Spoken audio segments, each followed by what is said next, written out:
Bunu özellikle grafik tasarımcılara düşünerek güçlü işlemci koydukları Intel Evo 1900 koyduğu görebildiğimiz frekansının daha yüksek tasarımcı verilen model.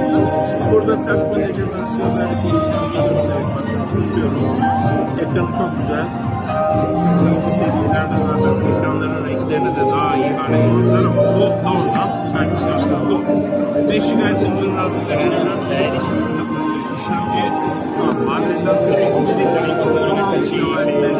yüksek frekans olması gerekiyor. Şu mikrofonun şurayı kesmesi de ayrı bir maalesef.